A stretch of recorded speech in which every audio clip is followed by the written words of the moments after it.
Esse texto, por muitas vezes, me trouxe uma certa estranheza, porque ao mesmo tempo que a gente entende, sabe quando a gente fica sem entender alguma coisa? Você leu e você compreendeu em partes, mas você não compreendeu todo. E esses dias eu estava ouvindo uma mensagem, e algo que o pastor falou naquela mensagem mexeu comigo e me levou de volta a esse texto. Ele não estava falando sobre isso, mas me trouxe de volta a essa mensagem.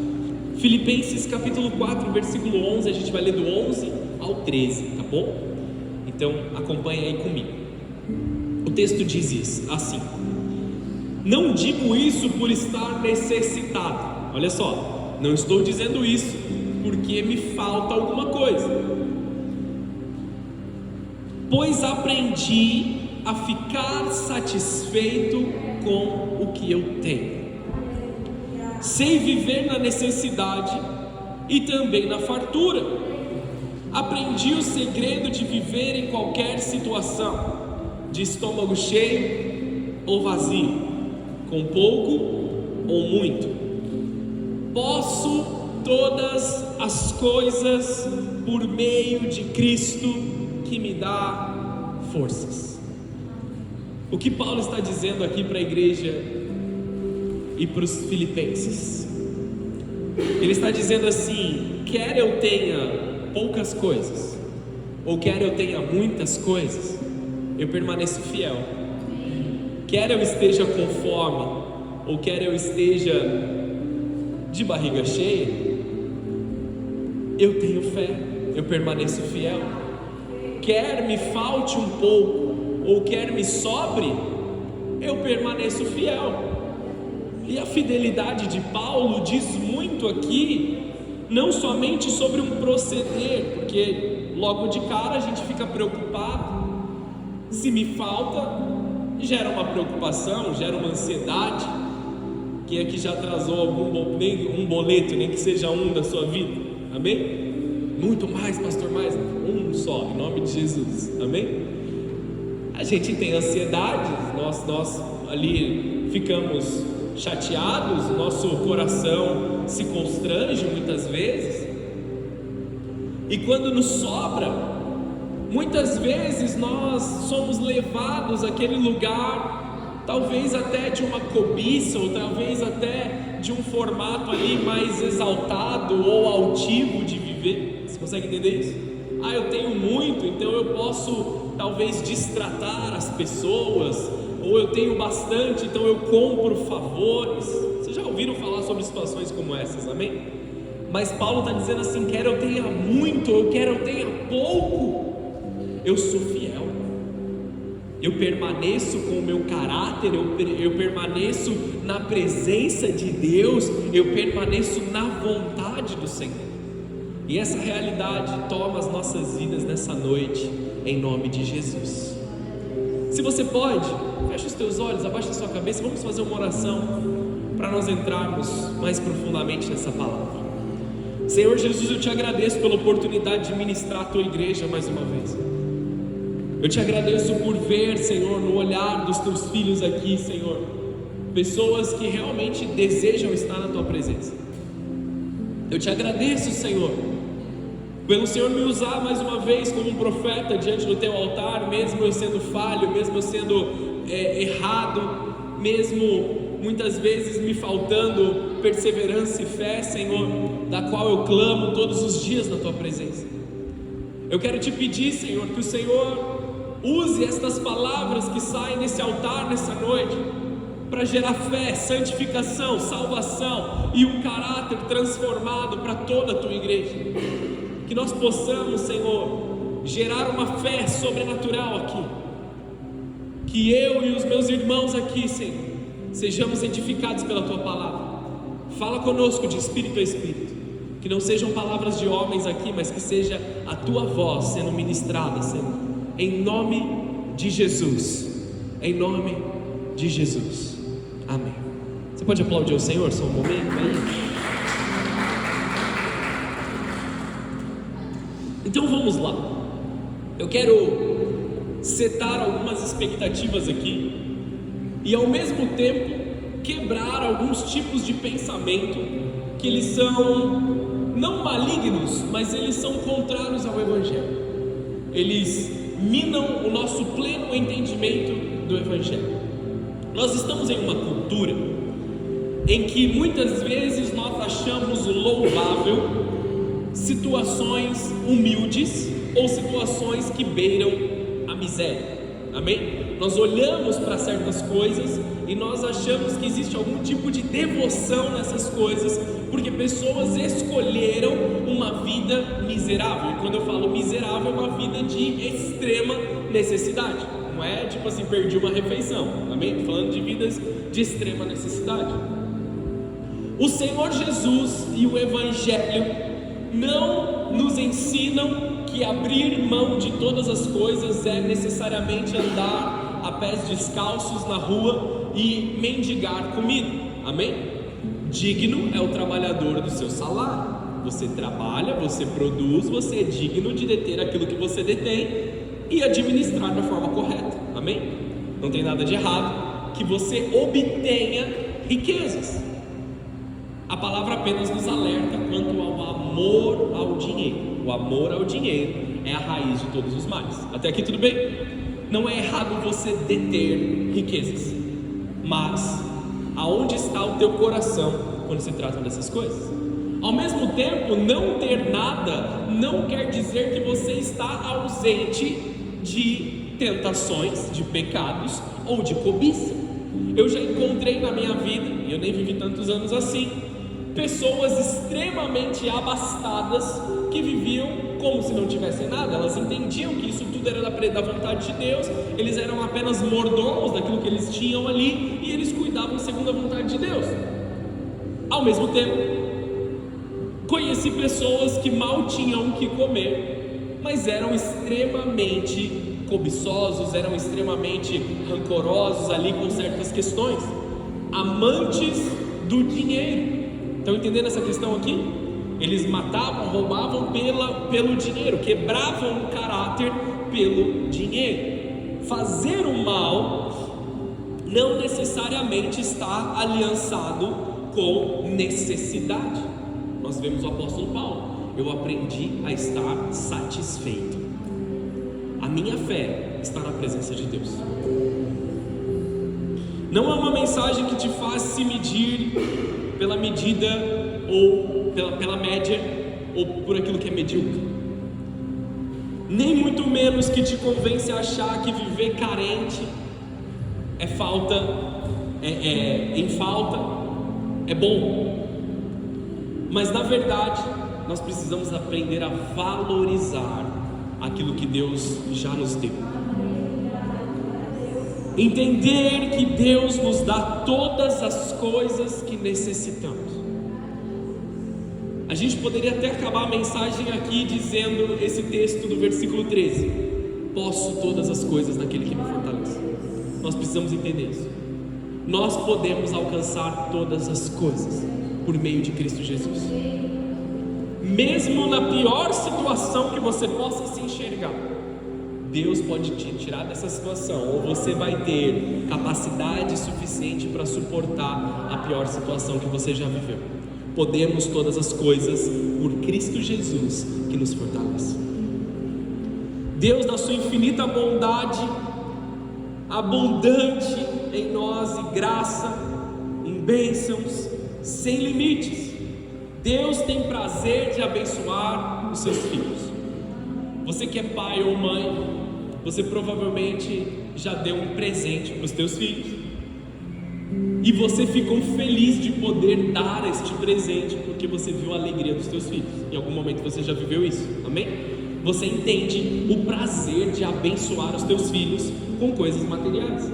Às vezes uma mãe ou um pai fazendo um almoço, preparando um tempo, separando um tempo de brincadeira para que os filhos estejam bem, estejam felizes. Quanto mais Deus não quer nos abençoar. Estamos em um tempo, amados, de ministrar sobre a diferença entre a multidão e os discípulos. Você se lembra que nós temos falado muito sobre isso. E hoje o tema é: a multidão está insatisfeita, os discípulos são contentes. Não estão, Eles são contentes com aquilo que eles têm. Amém? Contentamento é um dos assuntos mais desafiadores da vida cristã, porque nós vivemos em uma geração marcada por uma insatisfação constante. Pessoas se movem pela insatisfação muito mais que se movem pelo contentamento daquilo que Deus permitiu que eles vivessem. Vou te dar um exemplo muito simples. Eu não gosto da minha casa, então eu trabalho, eu me esforço para que um dia eu saia desta casa e vá para um outro lugar. Então eu valorizo muito mais o lugar que eu desejo viver no futuro do que o lugar que eu já tenho. Estou entendendo o quê? Ao invés de eu transformar este lugar que eu já tenho no lugar que eu sonho. Não estou falando sobre prisões ou coisas ruins, amém? Você não tem que fazer paz com coisas que são ruins para você. Você precisa realmente buscar sair desse lugar, se libertar na presença de Jesus e viver o melhor de Deus, amém? Beleza? Mas eu preciso valorizar aquilo que Deus já me deu, cuidar daquilo que Deus já me deu. Eu não gosto desse emprego, eu vou tratar de qualquer jeito, eu vou fazer de qualquer forma, eu vou arrebentar mesmo, se me mandarem embora melhor ainda. Não estamos valorizando aquilo que Deus nos permitiu, a porta que Deus abriu, amém? Muitas vezes aquilo que nós precisamos está debaixo de uma entrega verdadeira. Quantas e quantas vezes eu não fui trabalhar ali descontente com aquilo que eu estava vivendo, mas mesmo assim permanecendo fiel, mesmo assim permanecendo com os valores, não negociando as coisas, e muitas bênçãos vieram sobre isso. Muitas bênçãos vieram ao meu redor ali, em questão do meu trabalho, das minhas finanças. Deus abriu os céus, Deus preparou as coisas, amém? Então valorizemos aquilo que nós temos para que se multiplique, beleza? Estão aqui comigo? Outras oportunidades virão de Deus, Deus vai acrescentar sobre as nossas vidas, e quando for a vontade de Deus e o tempo de Deus, Ele vai nos transicionar para novos lugares que são melhores, amém? Mas depende muito mais de Deus do que de nós, em alguns momentos. Aprendi a estar contente em todas as coisas, em toda situação, estar satisfeito. Nós precisamos ser pessoas satisfeitas. E aí, como é que você está? Tô cheio de problema, tô cheio de correria. Você sabe como é, na minha casa é difícil, no meu trabalho é difícil. Parece que ninguém está feliz, não está contente, não tem nada de bom para falar. Muitos só respondem, tudo bem, graças a Deus, e acabou a conversa, porque não querem falar. Mas tem aqueles que, eu tô daquele jeito, sabe como é, tem uma dor aqui, aconteceu, sabe, isso ontem. Teve um dia que eu liguei para um amigo meu, estava na correria. Aí eu falei, e aí, como é que você está? Tudo bem? Eu estou melhor do que eu mereço. Falei, peraí que a gente precisa conversar sobre isso agora. Parei o que eu ia falar. Eu falei, eu quero ouvir o que você tem para me falar. Como assim você está bem? Ele falou assim, a graça de Jesus ela é maravilhosa na minha vida, eu estou melhor do que eu mereço. A gente precisa aprender isso. Eu estou melhor do que eu mereço. Estou satisfeito com o que Deus está fazendo na minha vida. Eu estou satisfeito com a minha igreja, eu estou satisfeito com a minha casa, eu estou satisfeito com a minha família. Quer dizer que eu não tenho problema nenhum? Eu tenho vários problemas para resolver. A minha família não é perfeita, a minha casa não é perfeita. Eu não estou falando da minha, estou falando de forma geral, amém? A minha igreja não é perfeita, eu conheço vários defeitos, eu conheço várias coisas que eu gostaria que mudassem, mas eu estou satisfeito com aquilo que Deus está fazendo na minha vida. Eu valorizo aquilo que Deus está fazendo na minha vida. Estão entendendo isso? Nada, isso aqui tem a ver com a paz de Deus, o shalom de Deus. Nós podemos definir o shalom como 3 coisas: nada faltando, nada quebrado e nada fora do lugar. Quando a paz de Deus vem sobre nós, todas essas coisas elas se encontram. Não é a ausência de problemas, é uma presença de Cristo em tudo que nós estamos vivendo. Então você tem problemas, você tem dificuldades, você tem pressões, mas ao mesmo tempo Cristo que te dá forças, Ele alivia essa pressão, Ele alivia essa dificuldade, e você consegue se tornar contente com aquilo que você tem. Tudo o que nós tentarmos fazer sem Cristo vai nos levar à insatisfação. Tudo que nós tentarmos construir sem a presença de Deus, por mais que a gente se esforce, por mais que a gente se descabele, por mais que a gente soe sangre por isso, dificilmente nós encontraremos contentamento no fim da jornada. Mas pequenos passos, pequenos tijolinhos em cima de outros tijolinhos que nós estamos começando a construir em Cristo Jesus, geram uma insatisfação imensurável na presença dele. Isso acontece quando a gente acaba de se converter ou volta para a presença de Deus. Você vê uma vida ali caindo aos pedaços, você está preocupado, aí você pisa na presença de Deus. Você vai para a igreja, você se reconcilia com Jesus, você começa a fazer suas orações, você lê a sua Bíblia, você vai para um culto. Pequenos momentos, alguns poucos minutos de satisfação, eles te enchem de tanta alegria que você não teve no resto da sua semana. Quem aqui já passou por isso? Eu passo por isso bastante, queridos. É tão maravilhoso estar na presença de Deus. Nós falamos domingo retrasado, se eu não estou enganado, sobre não tratar as coisas extraordinárias de Deus como coisas comuns.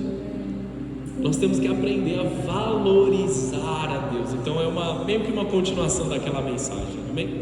Nós estamos aqui nos tornando satisfeitos naquilo que Ele faz. Vamos falar um pouco sobre pecado, tá bom? Sei que não te traz muita paz no coração, mas vamos para Gênesis capítulo 2, versículo 15. Vamos falar sobre o primeiro pecado. Falando sobre o primeiro pecado, nós entendemos a raiz do primeiro pecado.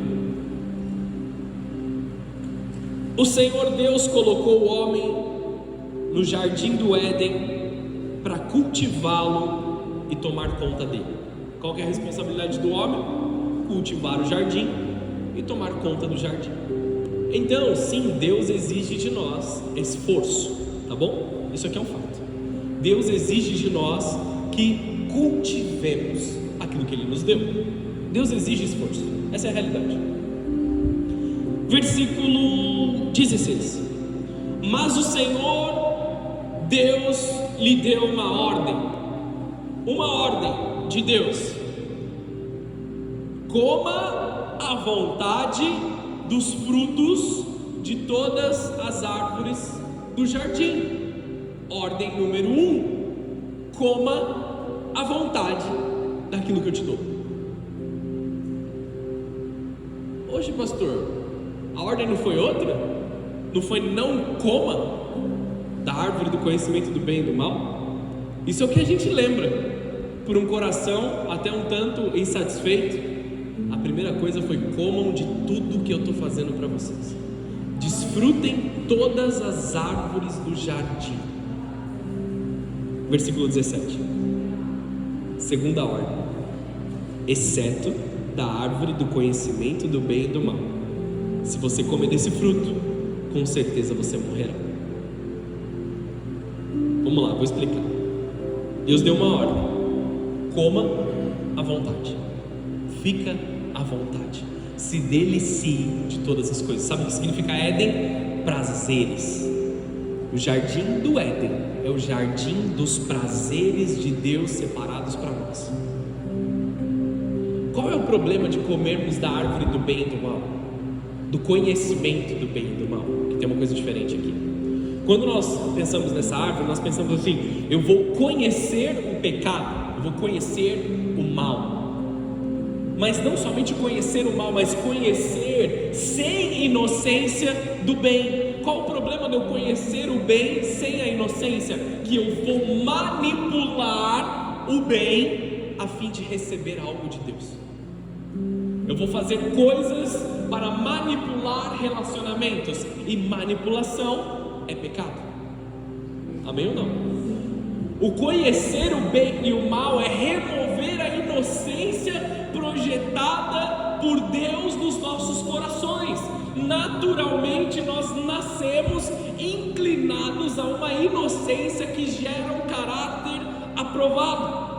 Aí quando nós conhecemos o bem e o mal, nós manipulamos as nossas ações a fim de agradar ou desagradar. Um exemplo que me surge à cabeça aqui agora: marido, você irritou a sua esposa, e a sua esposa agora está fazendo um tratamento de silêncio com você, porque sabe que você odeia isso. Você está manipulando a situação. Amém? Maridos que irritam as suas esposas, nem preciso falar, não irritem as suas esposas. Amém? Em nome de Jesus. Quando nós conhecemos as coisas, nós manipulamos os relacionamentos. Na inocência, nós não manipulamos. Voltando ao tema aqui principal, nós temos que entender uma definição importante. Um erro é quando você responde uma pergunta errada. Quantos lápis tem aqui? Tem 5. Não, tinha 3, eu errei. Isso é um erro. É comum. Não gera dano, não gera problema. Agora, um pecado, ele baseia-se em uma desobediência da vontade de Deus. Entenda uma coisa: Adão e Eva não cometeram um pecado no momento que eles comeram o fruto proibido, mas eles cometeram 2 pecados. A primeira coisa foi desobedecer a primeira ordem: coma de todas as coisas. Eles não comeram de todas as coisas, eles ficaram olhando para o que eles não tinham.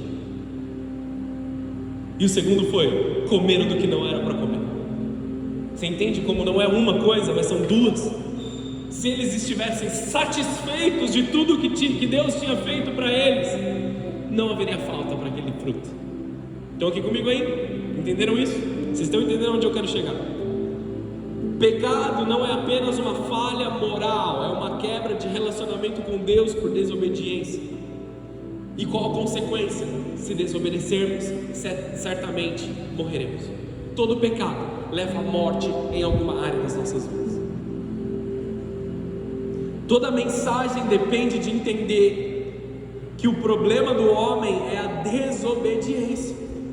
Estarmos em desobediência contra Deus é um problema para as nossas vidas, porque gera um fruto de destruição. Se você erra ou peca dentro do seu casamento, você traz morte para dentro do teu casamento. Se você peca contra Deus no seu local de trabalho, você traz morte sobre esse local e você traz problemas sobre a tua vida. Amém? Beleza? Continua aqui comigo. Vou acelerar um pouco aqui para a gente não se perder. Existem 2 ordens no texto: coma livremente, coma à vontade, e não coma dessa específica. O problema da insatisfação humana é que nós sempre focamos na segunda ordem mais do que a primeira.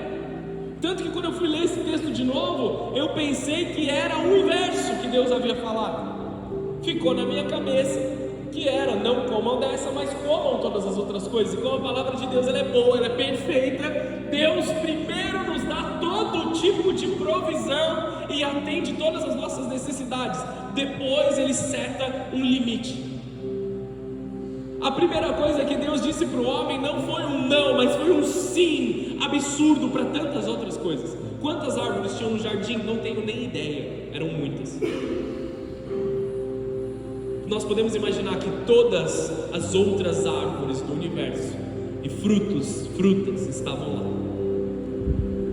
e eles só tinham que se reservar quanto a um. Deixa eu te pastorear nesse momento. O homem só come do fruto proibido porque ele deixou de obedecer a ordem de Deus de comer os frutos permitidos.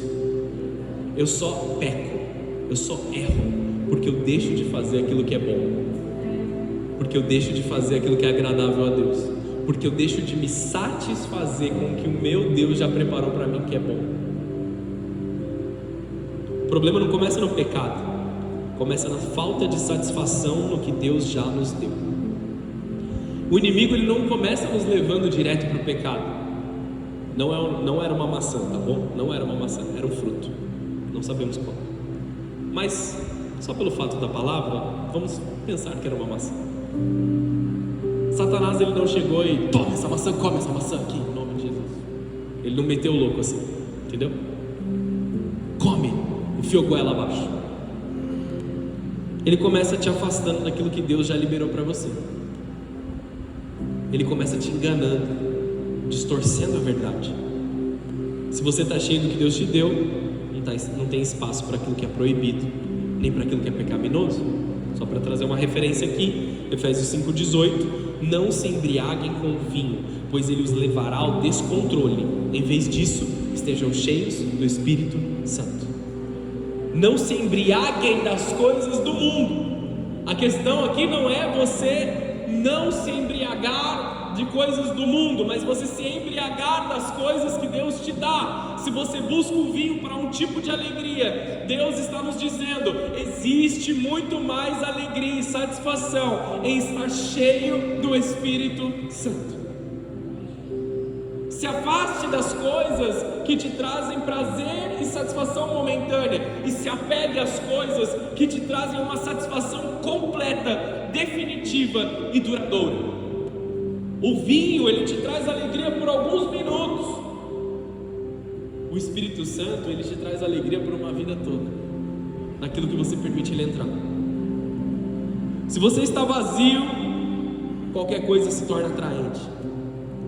Não se vence o pecado apenas resistindo ao pecado, se vence o pecado se enchendo de Cristo.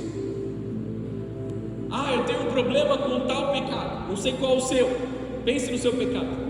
Eu tenho um problema com isso, parece que eu sempre perco uma batalha para esse pecado, parece que eu sempre volto para esse lugar, parece que sempre eu caio de novo, me machuco de novo, me entristeço de novo, eu não consigo me afastar disso. Me vence. Qual é a chave, amados? Não fique ali fazendo uma queda de braço com o teu pecado.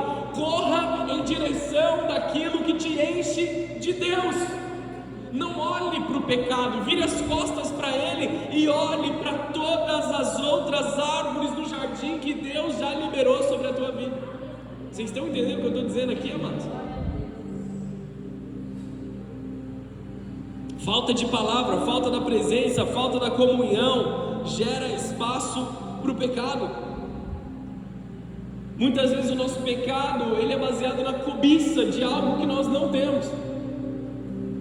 A cobiça é uma insatisfação da presença de Deus, é uma insatisfação aquilo que Deus deu, uma ingratidão aquilo que Ele nos dá. Êxodo 20:17. Isso aqui é um dos 10 mandamentos, amém? Deixa eu tomar um gole de água aqui rapidinho. Êxodo 20:17. Não cobice a casa do seu próximo, não cobice a mulher dele, nem os seus servos ou servas, nem seu boi ou seu jumento, nem qualquer outra coisa que lhe pertence, que pertença ao teu próximo e não a você. Não cobice as coisas do teu próximo. Tem uma frase que virou piada aqui, mas sabe quando você olha para a grama do vizinho e você fala: que grama maravilhosa, essa grama do vizinho, cheia de flores e passarinhos, vem aqui dançar na grama. Por que a grama do vizinho está mais bonita? Porque ele está trabalhando na grama dele. Ele rega, ele corta, ele prepara o solo. Eu tenho uma palavra profética para você: vai regar a sua grama. Amém? É brincadeira, mas é sério. Vai cuidar do que é seu. Às vezes a gente fica olhando lá, que legal, quem me dera se eu tivesse. Cuida do que é seu, até que se torne algo maravilhoso. Seu, isso que é especial. Não cobice aquilo que você não tem por simples cobiça. Não busque algo que vai ser te dado de mão beijada. Qual é o problema daqueles que roubam? A cobiça de ter de uma forma fácil, ou de usurpar, ou de usar força para conquistar algo que originalmente não é seu. Existe pecado, existe crime nessas coisas. Trabalhe naquilo que é correto de Deus, e Deus vai te abençoar, Deus vai abrir os céus. Posso todas as coisas naquele que me fortalece. A insatisfação gera cobiça nos nossos corações. Tire todo tipo de insatisfação. Cobiça é desejar o que Deus não te deu. E quando eu desejo o que Deus não me deu, eu começo a desprezar aquilo que Ele me deu. Ele fala: não cobice a mulher do teu próximo. Quando você começa a olhar para a mulher do teu próximo, ela cozinha bem, ela faz isso, ela é mais bonita, ela é mais arrumada, você começa a desprezar a mulher que Deus te deu. E o contrário também, amém? Não despreze aquilo que Deus te deu. Não despreze as pessoas que estão ao teu redor. Pais, mães, filhos, não desprezem a família que vocês têm. Cuidem da família que vocês têm. Cobiçamos casas ao desprezar a nossa casa. Cobiçamos relacionamentos ao desprezar nosso relacionamento. Cobiçamos vida das outras pessoas ao desprezar a vida que Deus nos deu. E muitas vezes, amados, se nós tentarmos fazer coisas das quais nós não fomos chamados para fazer, nós vamos naufragar com muita velocidade, porque não é a tua vida, você está tentando viver a vida de outra pessoa. Deus tem algo maravilhoso para você, do seu tamanho e da sua medida. Se nós trocássemos de roupa agora, se eu desse a minha roupa para você usar, ela não caberia tão bem em você como cabe em mim, ainda que na verdade eu estou usando roupa bem larga agora, né? Talvez não faça sentido a minha roupa em você e a roupa de vocês em mim, porque não é para fazer sentido mesmo. A minha é minha, a sua é sua. Estão entendendo isso? A cada um foi dado aquilo que Deus separou. A cobiça não é um desejo errado, é uma declaração espiritual. Deus, eu acho que você não está cuidando tão bem assim de mim. Agora entrou num lugar mais pesado, né? Quando a gente começa a desejar as coisas, a gente está falando, a gente não fala isso com as nossas palavras, mas o nosso coração está dizendo: Deus, eu acho que eu sei cuidar da minha vida melhor que o Senhor sabe cuidar da minha vida. Eu acho que o Senhor errou em colocar esse marido, essa esposa na minha vida. Eu acho que o Senhor errou em me colocar nessa profissão. Deus não erra e Deus não falha, amados. Nós achamos que nós sabemos aquilo que é bom, mas nós precisamos estar atentos. Eu falei da serpente que não chegou entuchando uma maçã na boca de Eva, amém? Vamos para Gênesis 3, versículo 1. Como que a serpente, ela chegou até Eva? Como que Satanás chega aos nossos ouvidos? Gênesis 3, versículo 1. A serpente era o mais astuto de todos os animais selvagens que o Senhor Deus havia criado. Certa vez ela perguntou à mulher, sutilmente: Deus realmente disse que vocês não devem comer do fruto de nenhuma das árvores do jardim? Deu aquela distorcida na palavra. Então quer dizer que vocês não podem comer nada? Então quer dizer que Deus colocou vocês aqui nesse jardim maravilhoso, com todas essas coisas maravilhosas, para morrerem de fome? O mundo não costuma dizer isso, amados. Quer dizer que você é cristão agora, que você está indo para a igreja agora e você não pode fazer nada? Quer dizer que você é cristão, então você não pode fumar? Eu ousadamente, amados, digo assim: eu posso fumar, mas eu posso fazer uma coisa que talvez você não consiga. Eu posso largar esse cigarro e nunca colocar mais um na minha boca. Está entendendo isso? Eu fui liberto por Cristo Jesus. Quer dizer que você não pode se embebedar? Eu até posso, mas eu não encontro satisfação tão grande como eu encontro no Espírito Santo e no meu Senhor Jesus. Eu posso todas as coisas. Eu posso pecar, mas não me convém pecar. Estão entendendo isso? Eu estou livre agora. Eu não preciso ser guiado pelos meus desejos. Eu não preciso ser guiado pelas coisas que o meu corpo quer. Eu estou satisfeito no meu Deus. E agora eu estou desfrutando de coisas maravilhosas que os meus olhos não enxergavam, porque eu estava somente de olho em coisas da cobiça e da insatisfação. Satanás, o mundo, as multidões estão se movendo por insatisfação. Quer dizer que você não pode isso, quer dizer que você não pode aquilo, quer dizer que você não tem isso, que está te faltando. Satanás usa meias verdades, a serpente distorce a verdade. Deus havia dado abundância, mas a serpente vai e olha apenas para a escassez. Se você não comer daquela árvore ali, você vai morrer de fome. Eu não preciso dela, olha o resto de todas as coisas que o meu Deus me deu. Eu lembro de um final de ano em que sabe aquelas festas de fim de ano que as empresas fazem, que vira uma bagunça, todo mundo bebendo, enchendo a cara, e parece que não tem esposa por um dia, sabe, como se o mundo fosse acabar naquela festa. Os caras se arrebentam. Eu não vou há muitos anos. E aí eu lembro de um dia que vieram para mim pessoalmente falando assim: você tem que ir, vai lá, vai ser legal, a gente vai fazer umas coisas.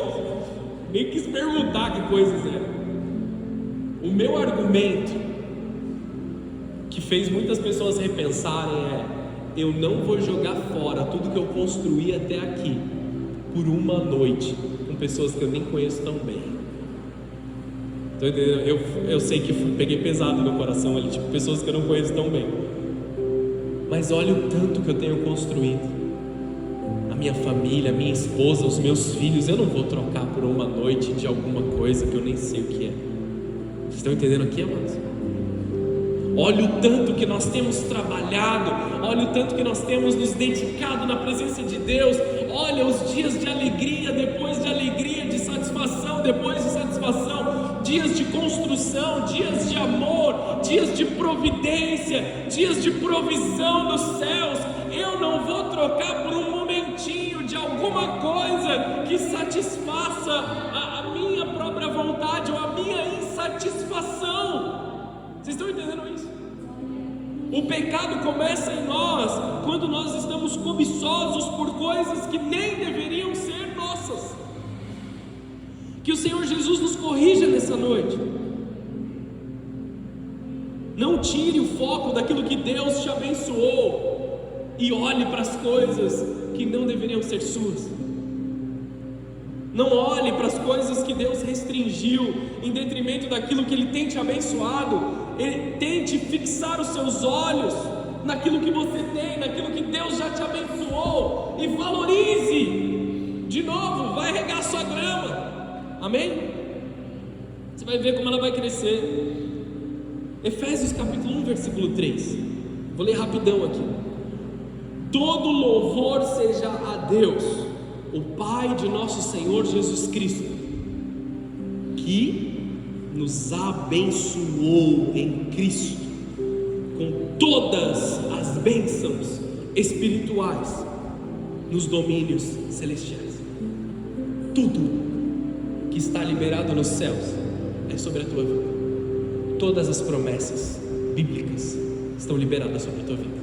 Toda a satisfação, toda a alegria dos céus, toda a vontade de Deus, que ela é boa, perfeita e agradável, já foi liberada sobre a sua vida. Ela está liberada nas regiões celestiais, e nós simplesmente deveremos declarar amém sobre as coisas de Deus. Eu exerço isso sobre a minha família. Eu tomo posse dessa realidade dentro da minha casa. Eu tomo posse dessa realidade dentro do meu casamento. Eu tomo posse dessa realidade dentro das minhas finanças.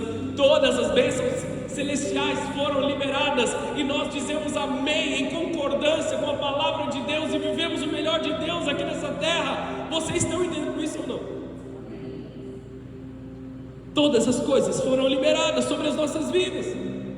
As promessas do Senhor estão liberadas para vocês.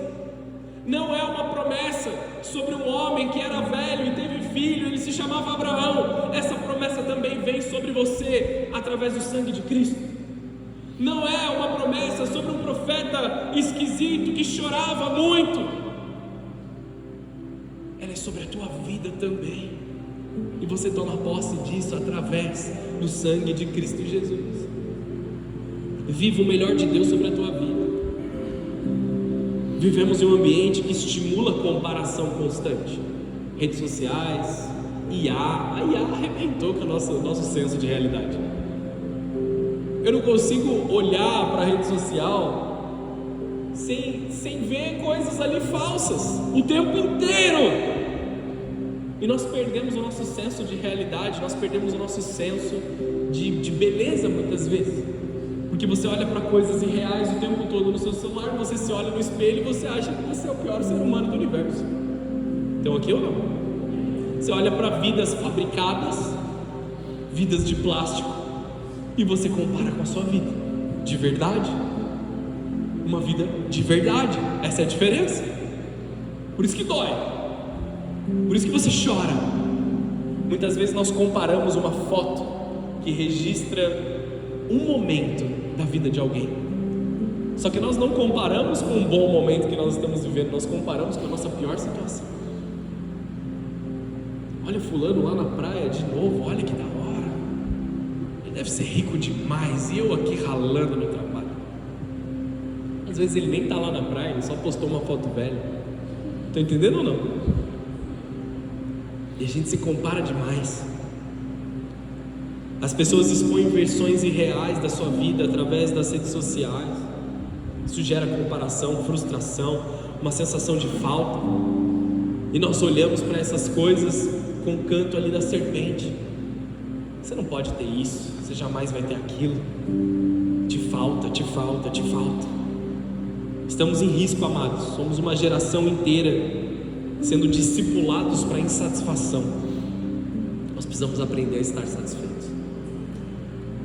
A multidão está ensinando uma frase do inferno, está levando você a viver dizendo: me falta. Ah, se eu tivesse mais dinheiro.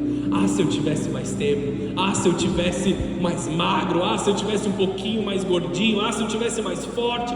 Ah, se. Nunca estamos satisfeitos.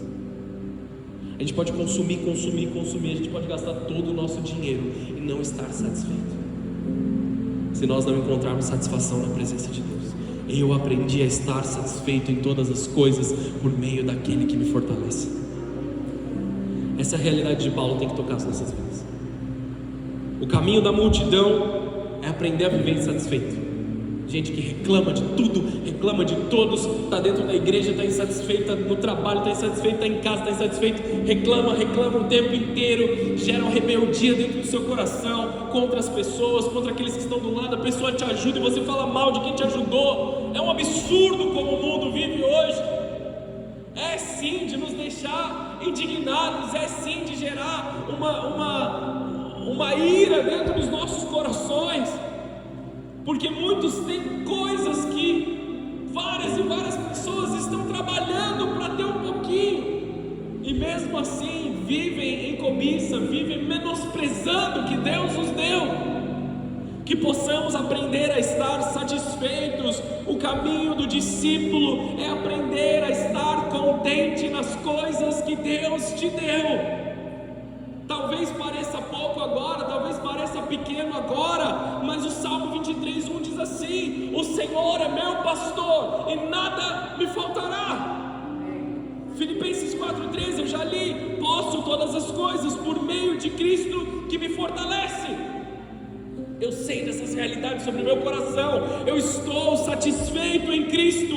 Contentamento é aprendido e é vivido através de valorizar e honrar as coisas de Deus. Deus me deu, eu honro. Deus me deu, é importante para mim. Deus me permitiu que eu fosse um mordomo dessas coisas, eu vou cuidar do melhor que eu puder cuidar. Você precisa entender uma coisa: não te falta nada. Não te falta nada.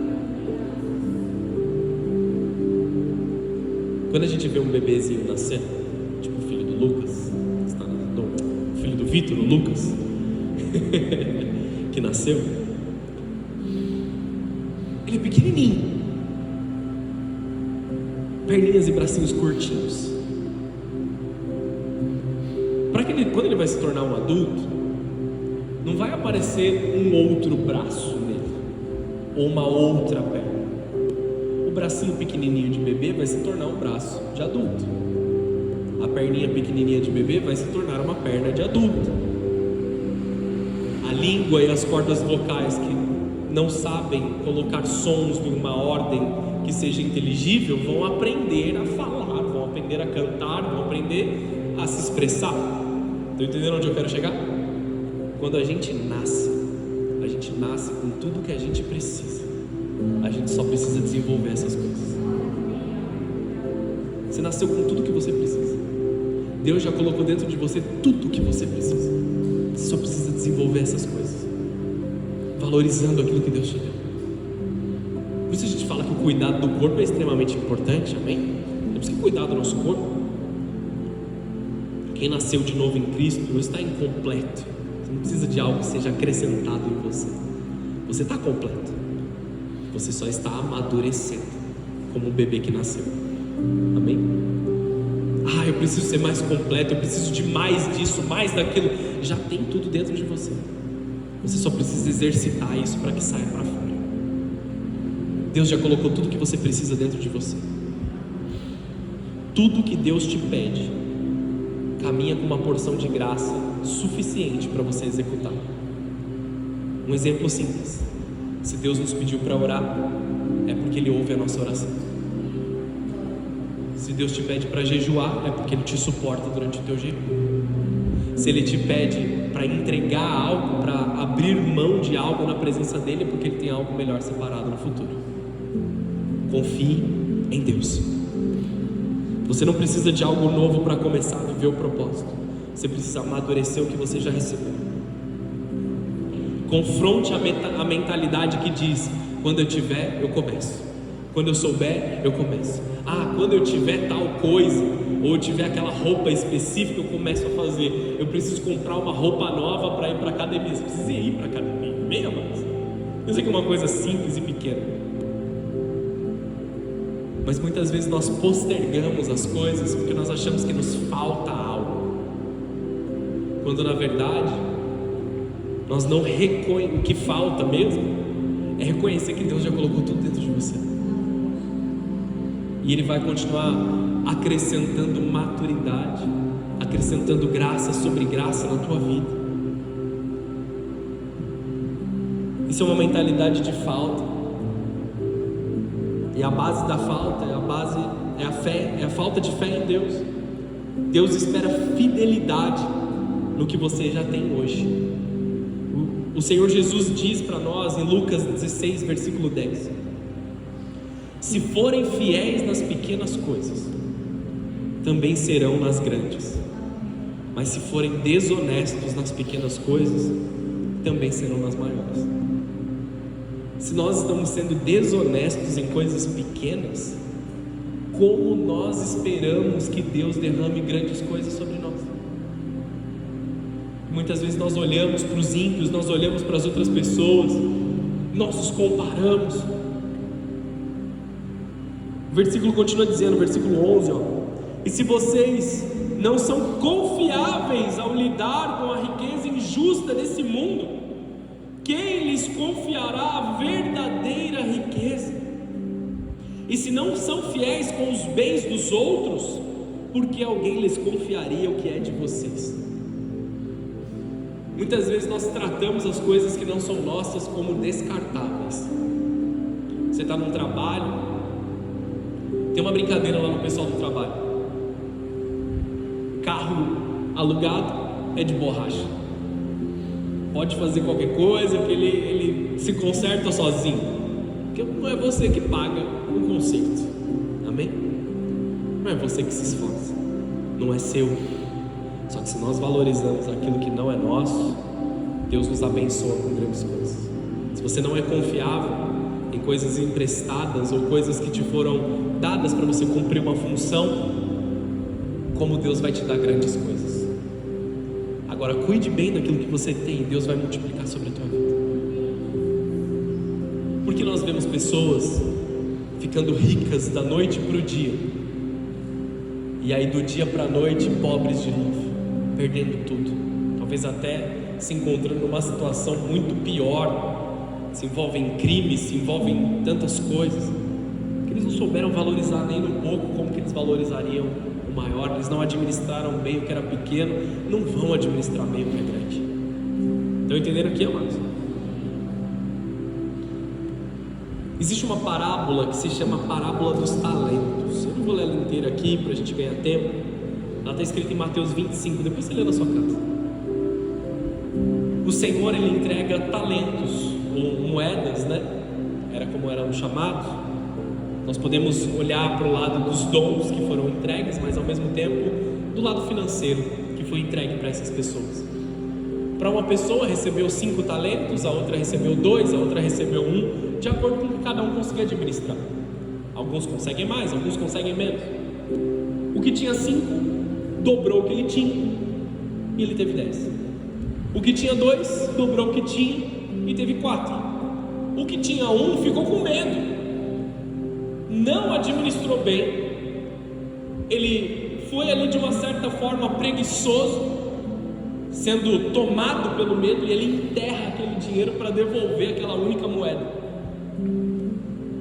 E existem 2 respostas de Jesus para esses 2 homens que multiplicaram o valor. Deus olha para eles e diz assim: muito bem, meu servo bom e fiel. Você foi confiante, você foi fiel, você teve fé na minha palavra e você fez multiplicar. Para o outro ele diz: servo mau e preguiçoso. Requer trabalho de nós. Cuidar das coisas requer trabalho. Quando nós nos amedrontamos com as coisas, quando nós nos amedrontamos por aquilo que nós não compreendemos, nós nos escondemos e nós somos punidos pela nossa falta de fé. Se Deus deu aquele talento para aquele homem, é porque ele tinha capacidade de usá-lo da melhor forma. Deus não deu 5 talentos para ele, mais do que a capacidade que ele tinha. Deus te deu a exata capacidade que você tem. Não enterre os seus talentos, você tem tudo que você precisa. Você tem que valorizar aquilo que Deus te deu. Não foque no que você não tem, multiplique o que você já recebeu. Aquele homem estava com medo de ficar em falta, aquele homem estava com medo de não produzir nada, e o medo dele levou ele a enterrar, a guardar, para que ele pudesse entregar algo para aquele Senhor. Ele fala assim para o Senhor: eu sei que o Senhor é um homem poderoso, que colhe aonde não plantou. Se ele colhe aonde não plantou, quanto mais ele não poderia multiplicar. Você sabe, mas você não vive como quem sabe. Estão entendendo isso? Servo mau e preguiçoso foi a repreensão que ele deu. Não foque no que você não tem, multiplique o que você recebeu. A cobiça te distrai do que Deus colocou nas suas mãos. Preguiça e procrastinação em ser um bom mordomo do que Deus te dá, te levam ao pecado que nasce do desprezo e do medo. Deus te deu do que Deus te deu em detrimento do que você não tem. Toma cuidado, amados. Você tem tudo que você precisa. Não deixe que a insatisfação tome conta da sua vida. A insatisfação vai te levar para o pecado necessariamente. Se encham do que é de Deus. Se encha do que é de Deus. Qual o melhor caminho? Focar na árvore que tem o fruto que nós não devemos comer, ou encher a nossa barriga e estarmos satisfeitos de todas as outras? Eu quero tudo aquilo que Deus liberou para mim, e eu não posso ficar olhando para aquilo que Deus não me deu. Eu não posso ficar chorando para aquilo que não é meu. Ali está a insatisfação do pecado. Eu tenho que valorizar o que Deus me deu. Nos encher de Deus faz nos afastar das outras coisas.